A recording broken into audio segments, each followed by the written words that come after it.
என்ன பட்டிமன்றமா அல்லது என்ன இது? தலைப்பு என்ன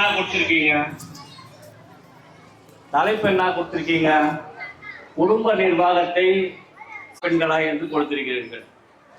இவங்க தலைப்பை விட்டுட்டு என்னென்னவோ பேசிட்டு இருக்காங்க. சரி,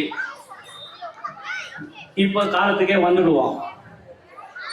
அந்த எல்லா நிகழ்ச்சியும் சேர்த்து வைக்கிறோமே, அதுக்கு பேர் என்ன? பெண் டிரைவ். ஆண் டிரைவ் இருக்குதா? அதுலயும் பெண்ணு தானே முன்னாடி இருக்குது. சரி, ஒரு ஆண் டெய்லி துணிச்சு வச்சு போறாரா, இல்ல வீடு சுத்தமா வச்சிருக்காரா? அவர் காலையில குளிச்சுட்டு அந்த ட்ரெஸ் எடுத்து போட்டு போனவர் தான். அதுக்கப்புறம் அதை குளிச்சு அயன் பண்ணி ரெடி பண்ணி எல்லாத்தையும் வாஷிங் மிஷின் இருக்குன்னு சொல்றாங்க அவங்க. வாஷிங் மிஷின் இருந்தா மட்டும் போதாது. நீங்க தான் நீட்டா கேட்கறீங்களா போட்டு போனோன்ட்டு ஆபீஸுக்கு. அப்ப அதை அயன் பண்ணி கொடுக்கறதுக்கு யார்? அயன் பண்ணி கொடுக்கறதுக்கு மிஷின் இருக்குதா? சொல்லுங்க நடுவர் அவர்களே. அதுக்கு நாம தானே, பெண்கள் தானே அயன் பண்றாங்க. சரி, நம் எதிரணி நண்பர் சொன்னாரு, அப்துல் கலாம் அவர்கள் அனைத்து விதமான ஒரு நிர்வாகத்தை செய்தார் என்று. அவருக்கு கல்யாணமே ஆகலை. குடும்பத்தை பத்தி அவருக்கு எப்படி தெரியும்? குடும்ப நிர்வாகம்னா என்னன்னு அவருக்கு தெரியுமா? கல்யாணம் ஆகாத அவர் அப்துல் கலாம் அவர்கள். சரி, நடுவர் அவர்கள் சொல்வதை போல மற்ற விஷயங்களை பார்க்கின்ற போது, இப்போ ஒரு மொய் வைக்கிறோம், அது எந்த இடத்துல எவருக்கு எவ்வளவு வச்சோம், அதை நமக்கு எப்போ எவ்வளவு திரும்பி வரும், அதெல்லாம் ஆண்கள் கணக்கு வச்சிருக்காங்களா? அந்த நிர்வாகம் அவங்க பண்றாங்களா? கிடையாது. சரி, பெண்கள் என்பவர்கள் ஆலமரம் போன்றவர்கள். ஆலமரம் உயர்ந்தான வேறு விட்டு நிற்குது.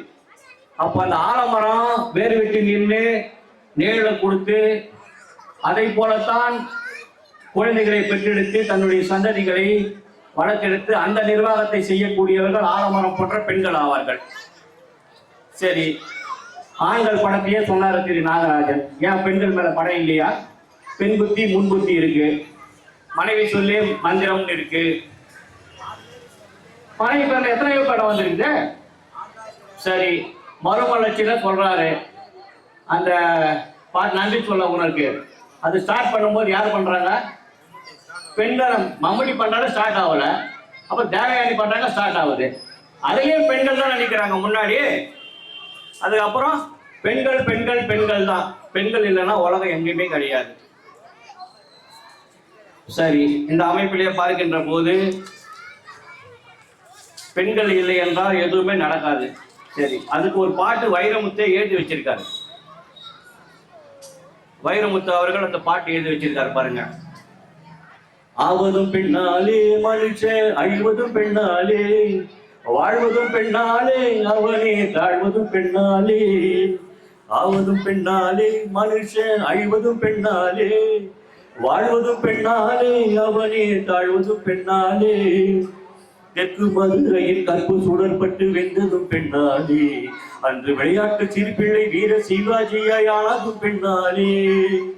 இந்தியா தங்க பதக்கம் ஜெயிச்சதெல்லாம் பெண்ணாலே, இந்தியா தங்க பதக்கம் ஜெயிச்சதெல்லாம் பெண்ணாலே.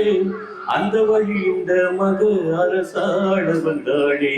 ஆவதும் பெண்ணாலே மனுஷன், அழிவதும் பெண்ணாலே, வாழ்வதும் பெண்ணாலே, அவனே தாழ்வதும் பெண்ணாலே. அப்போ வாழ்வு, தாழ்வு, உயர்வு, நிர்வாகம், குடும்பம் எல்லாம் எதை சார்ந்து இருக்குது? பெண்ணை சார்ந்துதான் இருக்கிறது. எனவே பெண்ணுக்கு தான் நீங்க தீர்ப்பு கொடுக்கணும்னு சொல்லி கேட்டுக்கொண்டு விடைபெறுகின்றேன். நன்றி, வணக்கம்.